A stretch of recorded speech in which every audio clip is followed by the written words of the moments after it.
একসময় চেহারার জন্য তাকে সমস্যায় পড়তে হয়েছে। আমাকে দীর্ঘদিন বুলিং এর শিকার হতে হয়েছে। তিনি এখন আন্তর্জাতিক পর্যায়ে জনপ্রিয় মডেল।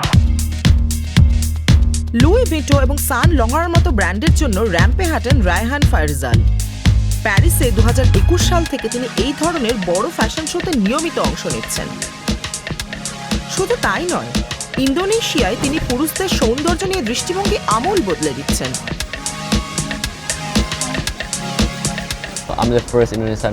লুই ভিটো সহ নানা ধরনের অন্য অনেক ব্র্যান্ডের জন্য কাজ করা প্রথম ইন্দোনেশিয়ান মডেল আমি। বিষয়টি সত্যি ইন্দোনেশিয়ানদের গর্বিত করার মতো। প্যারিসে মডেল হওয়ার অভিজ্ঞতা কেমন তা খুব কম লোকই জানে। ফ্যাশনের রাজধানীতে এত সময় কাটানোয় অনেকেই তাকে ঈর্ষা করেন। অবশ্য রায়হান এখনো ইন্দোনেশিয়ায় থাকেন, তাই ফ্যাশন সপ্তাহের একটু আগে তিনি প্যারিসে আসেন। আমার কাছে প্যারিস এমন একটা বড় শহর যেখানে সবাই, বিশেষ করে মডেলরা, থাকতে চায়। এ যেন বড় একটা স্বপ্ন সত্যি হওয়ার মতো। 2019 সালে নিজের শহর বান্দুংয়ের এক ক্যাফেতে আবিষ্কার করা হয় তাকে। বান্দুং ফ্যাশন হাব হিসেবে পরিচিত। রায়হানের মডেলিং কেরিয়ার শুরু হয়েছিল সেখানেই, তবে সেই তুলনায় প্যারিসের ফ্যাশন জগৎ অবশ্য একদম অন্যরকম।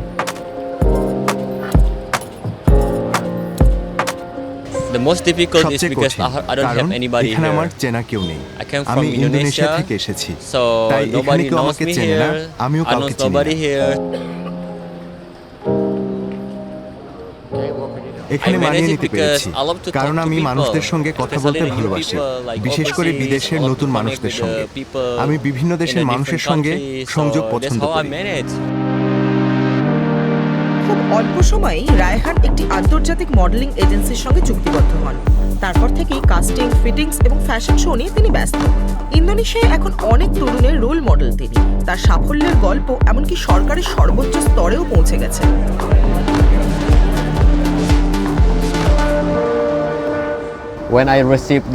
মঞ্চে এবং ইন্দোনেশিয়া সরকারের কাছ থেকে অভিনন্দন পাওয়ার বিষয়টা সত্যি হৃদয় ছুঁয়ে গিয়েছিল।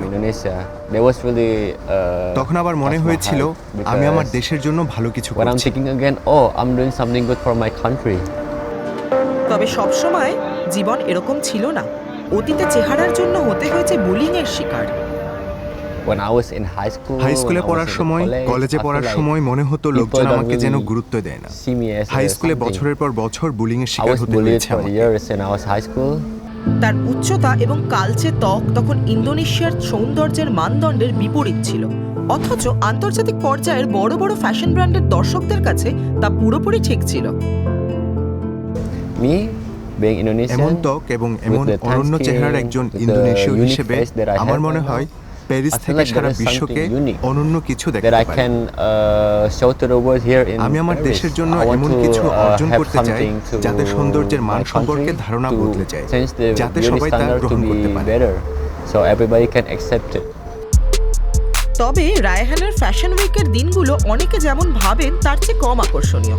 কোনো সময় অপেক্ষা, সমন্বয় করা, ব্র্যান্ডগুলো তাকে কখন কাজের সুযোগ দেবে এমন প্রত্যাশা চলতেই থাকে। প্রায় শো শুরুর মাত্র কয়েক ঘন্টা আগে রায়হান জানতে পারেন শোতে তিনি আছেন।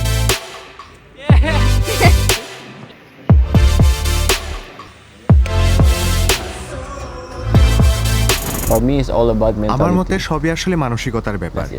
ব্যাস, মানসিক শক্তি বড় শক্তি, কারণ এখানে সবকিছুই স্ট্রেস। ফ্যাশন সংক্রান্ত সবকিছুই জটিল।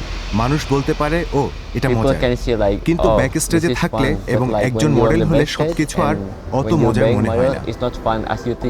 তবে তিনি চান না ফ্যাশন জগৎ তার সত্তাকে বদলে দিক, বরং চান ইন্দোনেশীয় ঐতিহ্যের প্রতি তার শ্রদ্ধা অটুট থাকুক।